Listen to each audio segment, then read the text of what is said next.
نحمده ونصلي على رسوله الكريم اما بعد فاعوذ باللہ من الشیطان الرجیم بسم اللہ الرحمن الرحیم۔ سب سے پہلے تو میں میاں صاحب کو مبارکباد دیتا ہوں، جیسے کہ عثمان الحق صاحب نے بھی کہا ہے، اور یہ یقیناً ہمارا کسی کالج میں پہلا پروگرام ہے، اور آپ یقین کریں کہ آپ جب لوگوں کو جا کے بتائیں گے نا کہ ہم رجاء ایوب کو سن کے آئے ہیں، جو قرات کی دنیا سے منسلک ہے نا، آپ رشک کریں گے کہ آپ رجاء ایوب کو سن کے آئے ہیں۔ تو سب سے پہلے تلاوت سننے کا طریقہ سماعت فرما لیں کہ جب بھی قاری صاحب اعوذ باللہ من الشیطان الرجیم پڑھتے ہیں تو آپ باقاعدہ طور پر اونچی آواز میں سبحان اللہ ماشاءاللہ کہنے کے بجائے اعوذ باللہ من الشیطان الرجیم پڑھ لیا کریں۔ اس کا فائدہ یہ ہوگا کہ آپ بھی اس تلاوت کا حصہ بن جائیں گے۔ اسی طرح جب قاری صاحب بسم اللہ الرحمن الرحیم پڑھتے ہیں آپ بھی سارے کے سارے اونچی آواز میں بسم اللہ الرحمن الرحیم پڑھیں تاکہ اس تلاوت کا حصہ بن جائے۔ اسی طرح ساروں نے سنی ہوگی قرآن پاک کی آیت ہے کہ جب قرآن پاک پڑھا جائے تو تم خاموشی سے سنا کرو تاکہ تم پر رحم کیا جائے۔ اب یاد رکھنا جسمانی طور پر تو ادھر بیٹھے ہیں نا، اگر آپ ذہنی طور پہ بھی کہیں اور ہوں گے نا، تحت شعور میں بھی کہیں اور ہوں گے، یاد رکھنا وہ آپ کی خاموشی نہیں ہے، یعنی آپ کی سوچیں بھی کہیں اور ہوں گی تو وہ آپ کی خاموشی نہیں ہے، یعنی وہ مصداق جو آپ پہ رحم کیا جائے گا وہ پھر آپ کو حاصل نہیں ہوگا۔ اس کے لیے آپ کو ہمت اندوش، یعنی آپ ذہنی طور پر بھی جسمانی طور پر ادھر ہے ہی ہیں، آپ کو ادھر، اور میں نے پہلے کہا ہے کہ آپ بڑے مبارک مستحق ہیں، آپ لوگ بھی، یہ ایک عالم اسلام کا بہت بڑا نام ہے جو انٹرنیٹ کی دنیا سے لوگ منسلک ہیں نا، یہ کروڑوں دلوں کی دھڑکن ہے۔ آپ کیونکہ اسکولوں سے یا کالجوں سے ہیں، آپ لوگ نہیں جانتے، جب آپ جا کے کسی کو بتائیں گے نا کہ ہم رجاء ایوب کو سن کے آئے ہیں تو لوگ آپ پہ رشک کریں گے صرف سن کے آنے کے۔ اس لیے جب بھی قاری صاحب وقف کرتے ہیں آپ سبحان اللہ ماشاءاللہ کہیں گے تو انہوں نے پڑھنا ہے۔ اگر ان کو 10 منٹ دیے ہیں، اگر سبحان اللہ ماشاءاللہ کہیں گے تو ہو سکتا ہے یہ 20 منٹ پڑھ جائیں، اگر آپ خاموش رہیں تو پھر یہ بھی سمجھ لیں خاموش ہو جائیں گے۔ اس کے لیے جو ہی وقف کرتے ہیں سبحان اللہ ماشاءاللہ کہیں، کیونکہ ہمارا یہ پہلا ہے، یعنی ایک بیربل شریف ہے پاکستان میں، ایک ادارہ ہے بہت بڑا، وہاں کے بچوں کو یہ بڑا یاد کرتے ہیں کہ یہ ہمیں دیکھیں، ان کو نا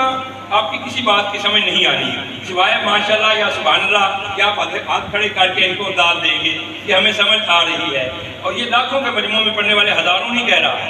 آپ تو سینکڑوں میں ہیں نا، ہزاروں میں بھی نہیں ہیں، یہ لاکھوں کے مجموعوں میں پڑھنے والے ہیں۔ یہ شیخ جو ہے 4تھی دفعہ پاکستان سے بلائے ہیں مصر سے، یعنی پہلے آپ نے حسن یوسف دیکھنا ہے اور پھر اس کے بعد آپ نے رنگ بلالی کی طرف جانا ہے۔ وہ بلال جو اذان نہ پڑھے تو پھر سورج نہ چڑھے، وہ انشاءاللہ آپ کو رنگ بلالی نظر آئے گا، لیکن اس کے لیے شرط یہ ہے کہ آپ داد دیں گے تو یہ پڑھیں گے۔ تو اسی طرح جس طرح آپ لوگوں کو یہ انٹرنیشنل لیول پہ پورا سناتی سنی جماعت میں پورا پاکستان ایک ادارہ ہے، وہ آپ لوگوں کے لیے بھی ایک کام کر رہا ہے کہ کل ہم نے بھی اپنے بچوں میں رجاء ایوب پیدا کرنے ہیں۔ سنیں گے تو آپ کو آئیڈیا ہوگا، یعنی ان بچوں میں بھی ہم نے رجاء ایوب پیدا کرنے ہیں۔ اس کے لیے کسی گائیڈ لائن کی ضرورت تھی، ایک تجوید کے ساتھ قرآن پاک لکھ رہے ہیں جس میں تجوید کو بین اصول لکھ دیا جیسے ترجمہ لکھا ہوتا ہے، تاکہ عام ہمارے لوگ بھی تجوید کے ساتھ قرآن پاک پڑھ سکیں، یا اس کو دوسرے لفظوں میں یوں کہہ دیں کہ کوئی بھی بندہ تجوید کے خلاف قرآن پاک پڑھ ہی نہ سکے۔ اسی طرح ایک قاعدہ بھی ترتیب دیا ہے بچوں کو رٹے اور ڈنڈے کے بغیر پڑھایا کیسے جا سکتا ہے۔ ہمارا جو آج کل سلسلہ چل رہا ہے سبق دینا، یاد کروانا اور پھر سننا، اس میں سے دینا اور یاد کرانا دونوں کام بیچ میں سے ختم کیسے ہو سکتے ہیں۔ آپ کے شہر میں مکتبہ غوثیہ ہے، وہاں موجود ہے، 300 سپارہ چھپ چکا ہے، ایک نیا کام ہے پاکستان میں تاکہ ہمارے عام لوگ بھی تجوید تک ان کی رسائی حاصل ہو سکے۔ آپ نے داد دینی ہے اور کھل کے داد دینی ہے۔ مسجدوں میں تو ہم کھڑا ہونے سے منع کرتے ہیں کیونکہ مسجد کا تقدس تھوڑا پامال ہوتا ہے، ادھر تو کھڑے ہو کے بھی داد دی جا سکتی ہے۔ البتہ ہمیں آفر ہے، سراج الحق صاحب نے ہمیں کہا تھا کہ میں 4-5 یونیورسٹیز میں پروگرام کروانا چاہتا ہوں، ابھی تک انہوں نے کروایا نہیں، یہ پہلا پروگرام ہے کسی کالج میں۔ تو آپ سے یہ اتنا خوش جائیں کہ یہ ہمیں آئندہ بھی پوچھیں کہ وائٹل کالج کب جانا ہے۔ وما علینا الا البلاغ المبین۔ السلام علیکم ورحمۃ اللہ وبرکاتہ۔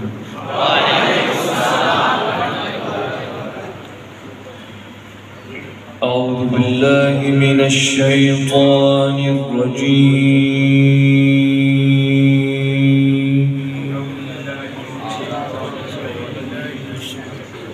بسم اللہ الرحمن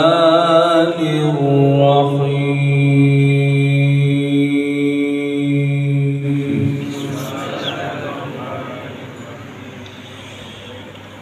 أَلَمْ يَرَوْا أَنَّ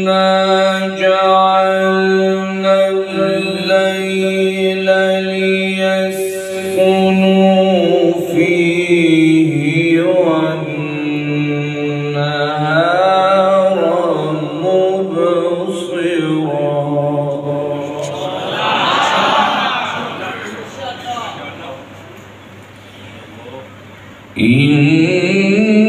إن في ذلك لآيات لقوم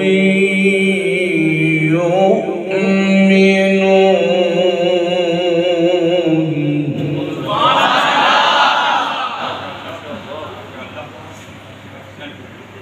ويوم ينفخ في الصور ففزع من في السماوات ومن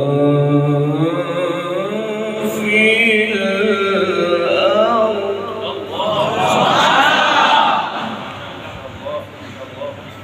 ففزع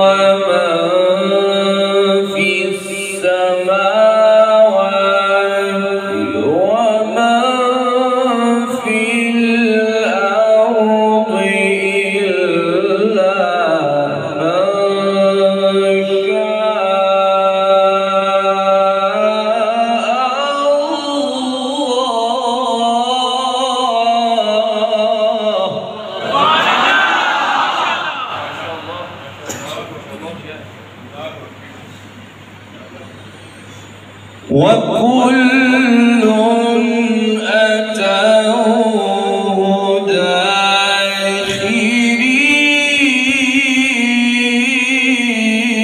داخرين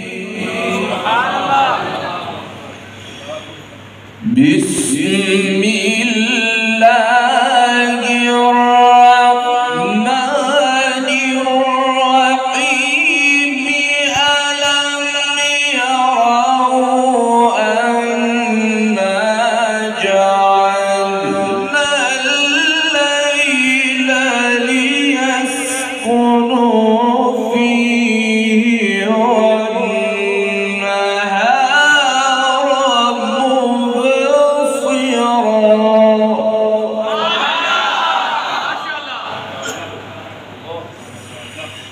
إن في ذلك لآيات لقوم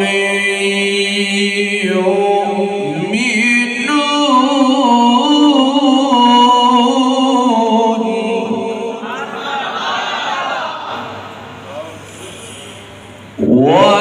ويوم ينفخ في الصور ففزع من في السماوات ومن في الأرض إلا من شاء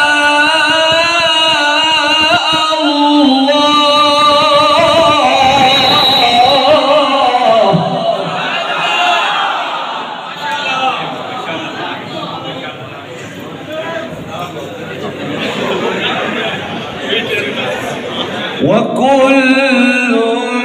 أتوه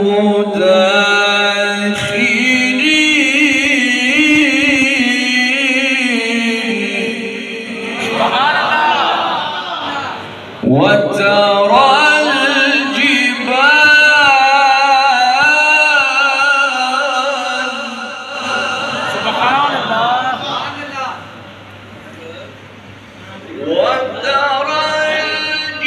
الجبال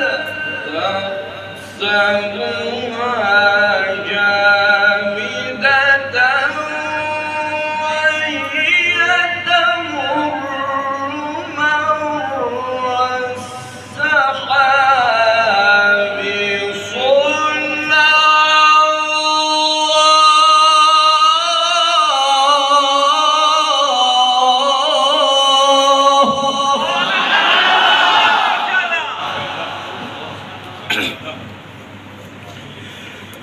صنع الله الذي أتقن كل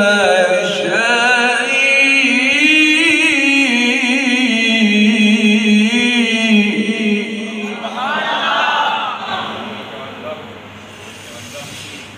وكل أتوه داخرين وترى الجبال تحسبها جامدة وهي تمر مر السحاب صنع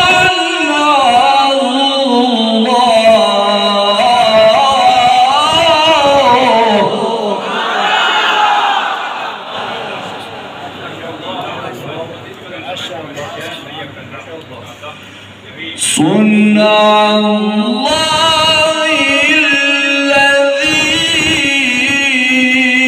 أتقن كل شيء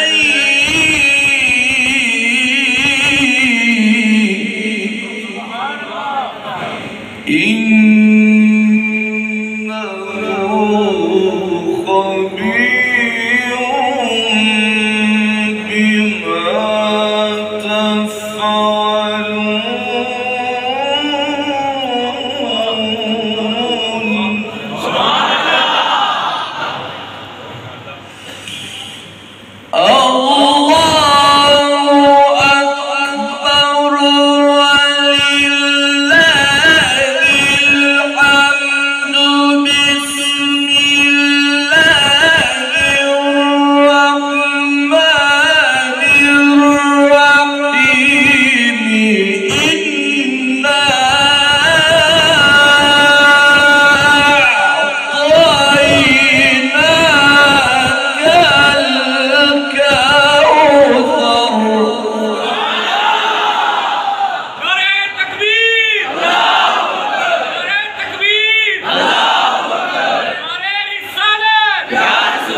فصل لربك